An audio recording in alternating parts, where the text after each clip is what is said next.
Hello everyone, welcome back to another video. My name is LaserSquid21 and hi, how are you doing? Good. Before the video starts, I want you to like the video and subscribe, and I want you to go follow me on Twitch.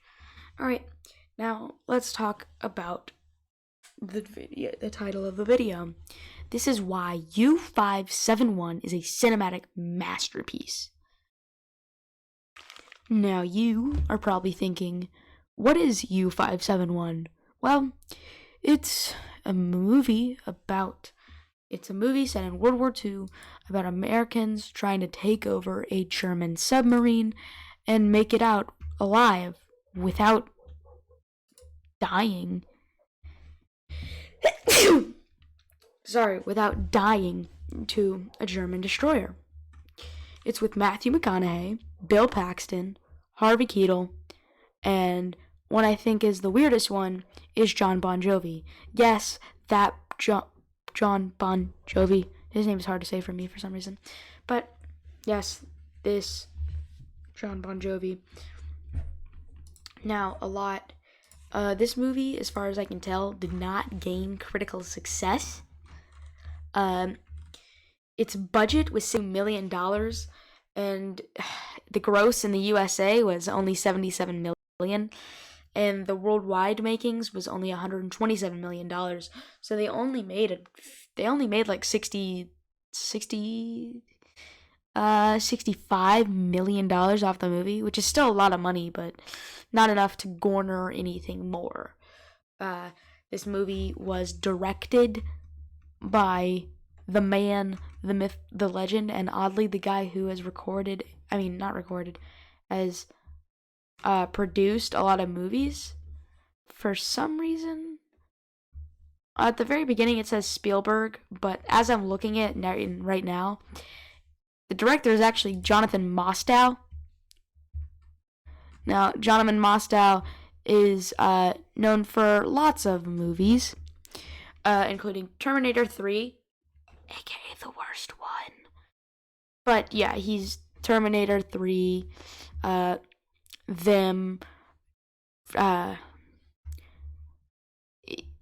most of the stuff you'd know him from he's a writer. He's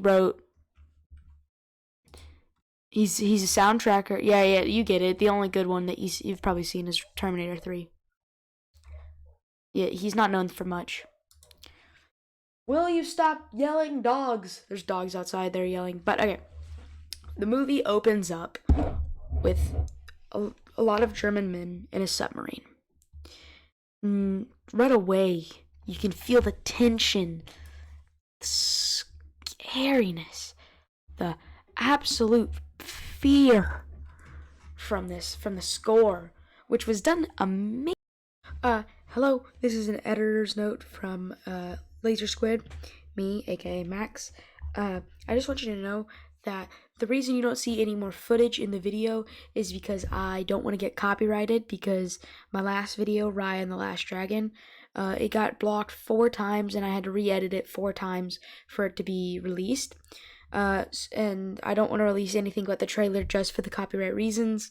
So you're going to have to be stuck with the screen you see right now with an added screen of the plot points and me explaining it. I know, it sucks. There's no more trailers. This was made in 2000, so there's not like trailer 1, 2, 3 extended, you know what I mean? So, thank you, and bye.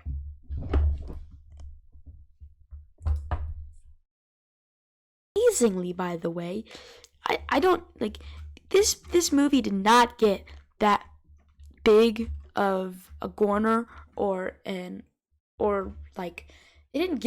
wasn't that big, honestly.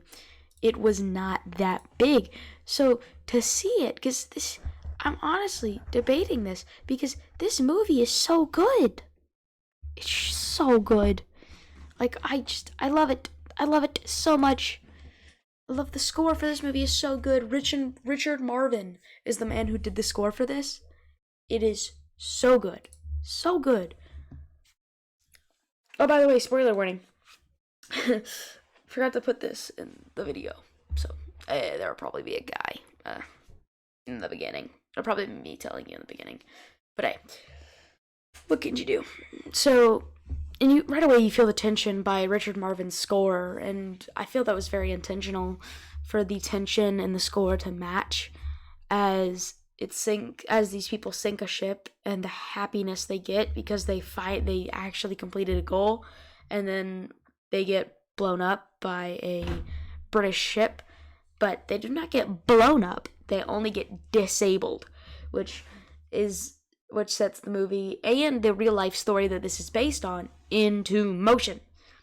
So we know that a British ship sank them, and they know the coordinates, so they send the Americans the coordinates, and this is where we meet our characters. The first character we meet is Tyler, Matthew McConaughey's character, who is the main character. We meet him as he's sitting in his car walking into a party for these soldiers' 48 hours of freedom before they have to return. We meet John Bon Jovi's character Emmett, who I don't remember him ever saying the name, so that's fun. And we don't meet him, but another character I want to mention is Chief, played by Harvey Keitel, and I think he does a very good performance, so you should probably go check him out. You don't probably know him that much, except for Pulp Fiction. He's in The Irishman, Isle of Dogs. He's in Isle of Dogs. He's a voice actor. But other than that, you wouldn't really know him. So that's pretty good. This movie is very good, and this is why it's a cinematic masterpiece. Is the opening is amazing. I just told you why. The tension. So eventually, the submarine gets disabled. The mechanics die. They're stuck there. Our characters disguise themselves as Nazis, go over the boat, take the boat. A lot of people die, and their submarine that they went on is broken, so they have to fix the submarine. Then a German big boy ship comes in, almost blows them up, and then they blow it up, and then they're saved by American aircraft. Yeah, that's basically the entirety of the movie. But it's very good. I'd recommend that you watch it. The setup is amazing. The opening is good, and then it sets up the perfect tone of our characters.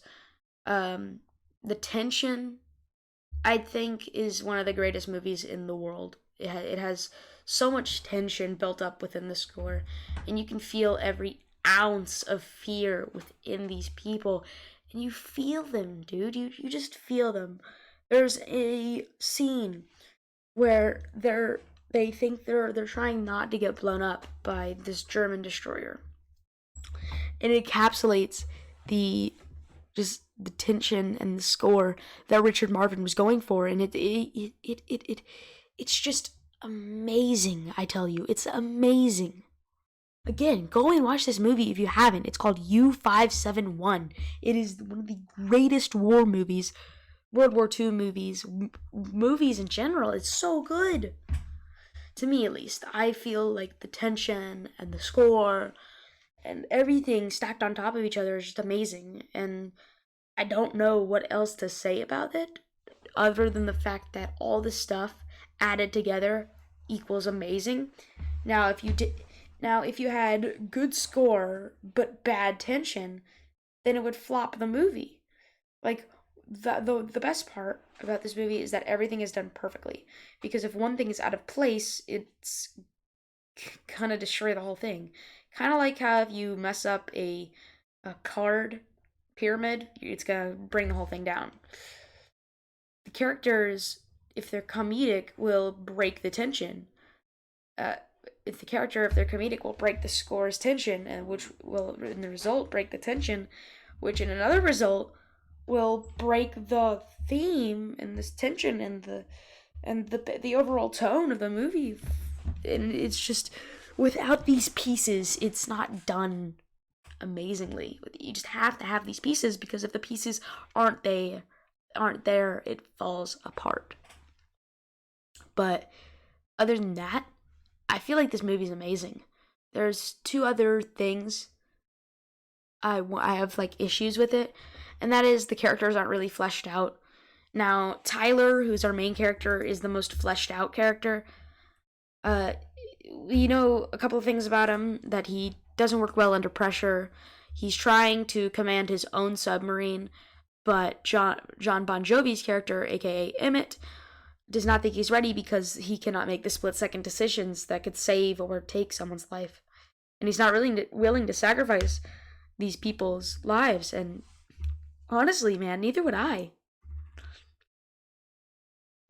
But yeah, that's basically my only complaint. And my other complaint is some of the characters just feel forced. There's one scene in particular where the German aircraft swings over them, and one character who I completely forgot the name of, who I cannot remember for the life of me, I will try to put a picture of him, but I don't believe I will. It's honestly kind of sad. I can't remember him at all. I'm being 100% serious, by the way. I can't remember him at all. But, honestly, he tells this other character named Trigger to pull the trigger and shoot the boat, but that will let the airplane know that they are not German, in fact, and they are American. Then he gets punched in the face by Matthew McConaughey. He gets punched in the face by Tyler. It's kind of funny, honestly, when he gets punched in the face. Then he dies. Just straight, he gets killed by the captured German they have on the ship.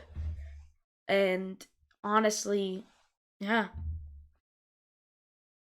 So that's my only two complaints of this movie.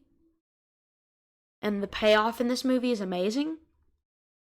I really love this movie. I gotta be honest. I don't know how else I can say it. Is just that. I just, like, I can't say. I honestly can't say it enough. Is that this movie would be perfect if it had just those two things more fleshed out. But other than that, yeah, this movie's amazing. You should go check it out. I just remember now. I just remembered the guy's name. His name is Eric Palladino, aka Mazzola. So that's my only complaint with this movie at all. But Eric, what is his name? Eric Palladino, who plays Mazzola. You know him. You don't know him.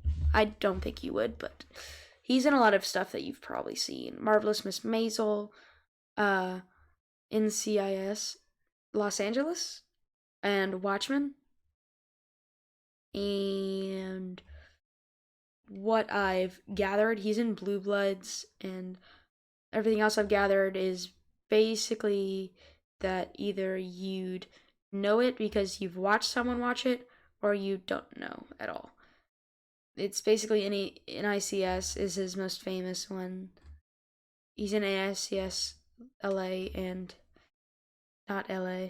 But so that's basically that movie. I don't really have much to say because it's kind of, I've already said it, because if you don't know this, but I have already spent 20 minutes on this movie talking about it. But the audio is messed up, so I'm re-recording this. But yeah, go watch U-571, and that's why it is a cinematic masterpiece. My name is LaserSquid21, and I'll see you in the next video. Bye.